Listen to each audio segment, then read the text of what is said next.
If your sport involves throwing or striking, but all you do in the gym is lift weights, then you might be missing out on the most important part and leaving so much on the table.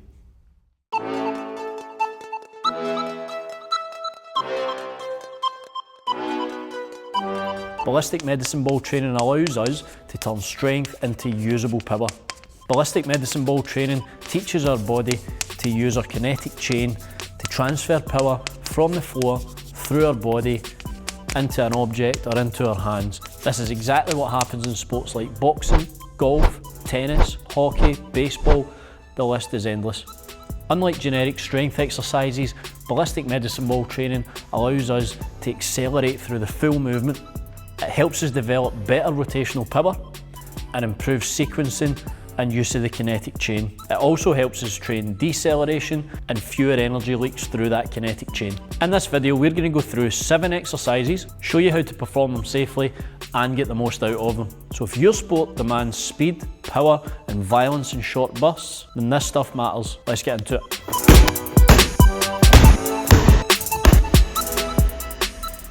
Now, in doing this type of training, I like to start from the floor.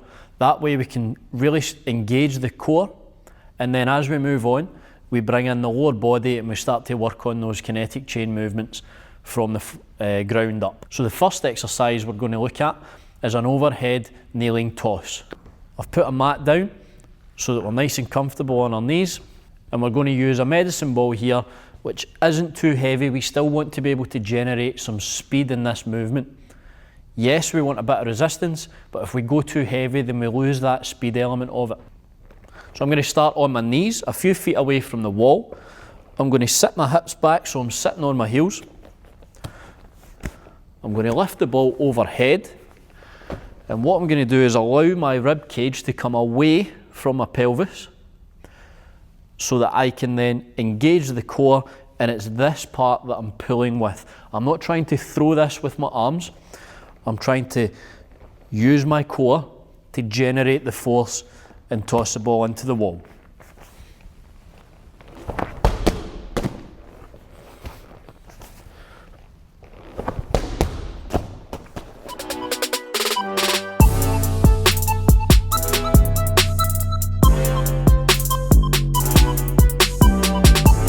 Now from there, we're going to progress to a half kneeling position this time. What that's going to allow us to do is use one leg to brace during that movement and help with the deceleration. Once we apply the brakes there, that then allows the other parts of the chain to accelerate and hopefully increase the speed and the force that we can generate.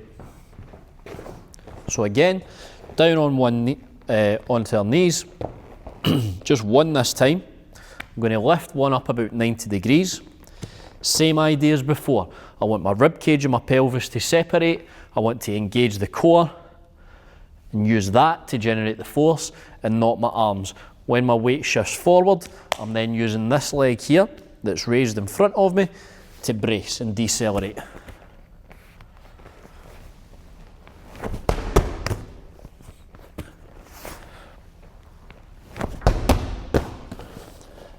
Making sure that we swap sides as well. Always work both sides the same.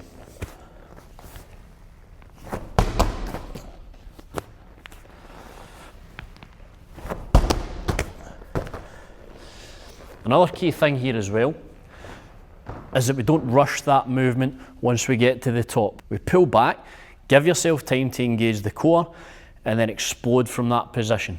With that added bit of weight, it can be very hard to decelerate on the way back and then instantaneously turn that into forward momentum. So we want to give the core time to engage so that we're not just using our arms like I said before.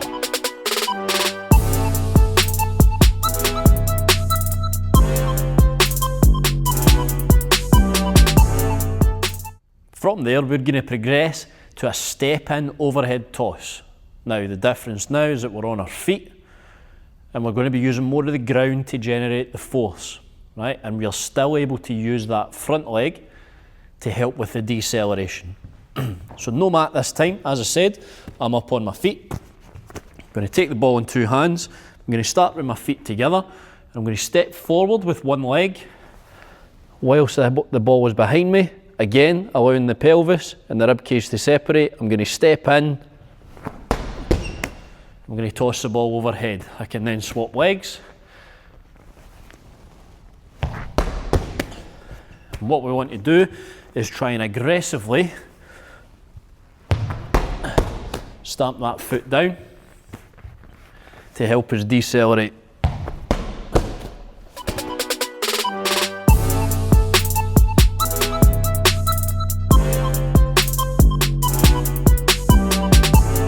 So to this point, we've really worked on engaging that core, and we've worked on generating force from the ground and decelerating through one leg. What we're going to try and add in now is a little bit of rotational force, and we're going to look at rotational slams. So I'm going to take the ball in front of me. And this time, instead of throwing at the wall, I'm going to slam the ball into the ground. Bring the ball up to one side, over my head, and I'm then going to slam the ball down into the ground beside me. And when I do that, again, I'm looking for a nice stretch in my core here as the ball comes overhead, and then I'm looking to time that engagement, turning the pelvis, turning the hips into that slam there. I can then grab the ball and go the reverse side.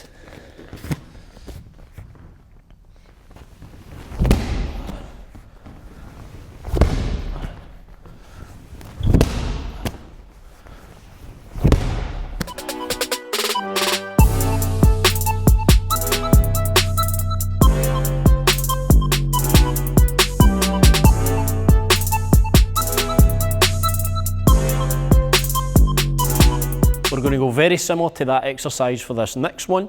This time, we're going to work a little bit more unilaterally and decelerate on one side by having more of a split stance. So we're going to do split stance, overhead rotational slams. So we're going to go into this deep lunge position this time.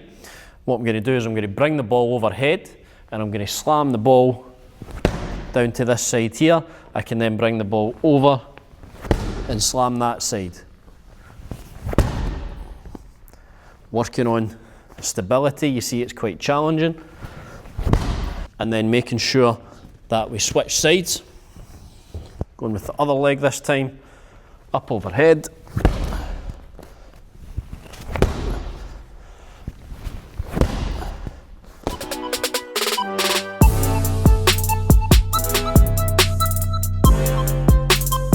Next progression we're going to use is a step back side toss. Now the key thing about this one is we're now adding in a bit of a transfer of weight before we then throw the ball. How we transfer weight is key in so many sports, particularly ones which are power based. So I'm going to stand side onto the wall. I'm going to stand with my feet together, medicine ball in front of me in two hands.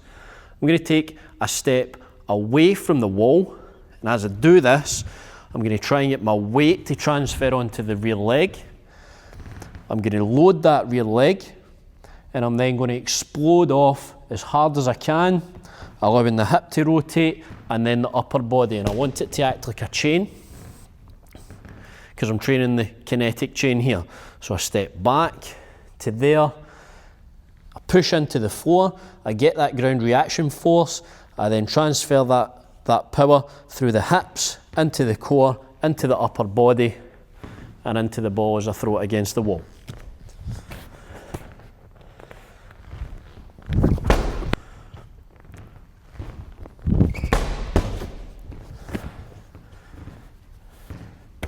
Making sure I work both sides.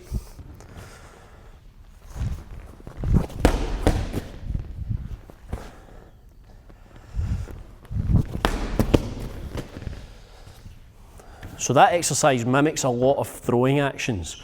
If we think in baseball, transferring the weight to throw, cricket, whatever it may be, even in golf, when we transfer weight onto one leg before transferring it through the ball, even though in those sports we might only be throwing with our dominant hand, it's still vitally important that we work both sides so that we're training both sides evenly and we avoid imbalances.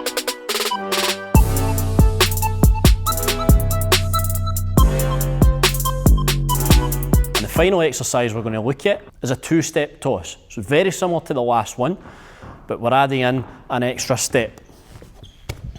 I'm going to start in the same position. I'm going to step back just like I did before and transfer weight onto that leg. But what I'm then going to allow is this foot to come with it, touch close to it before I then step forward again, plant the foot, decelerate in the lower body by pushing into the ground, and then allow my hips to turn, power to transfer through the core into the arms and into the ball.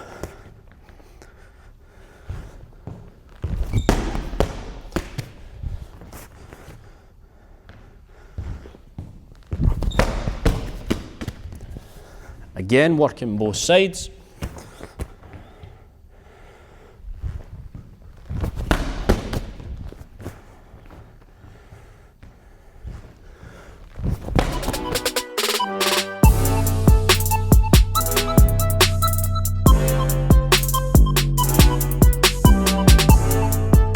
So there are 7 ballistic medicine ball exercises that you can get going with, which is going to allow you to turn your strength into pure power and speed. If you're training for a sport that involves striking or throwing, like we discussed before, then this should form a key part of your training. If you've enjoyed this content, then please don't forget to like and subscribe. And if you're one of those athletes, you might also be interested in watching some of my previous videos on plyometric training, which is linked very closely to what we'll discuss today. Thanks for watching, and I'll see you next time.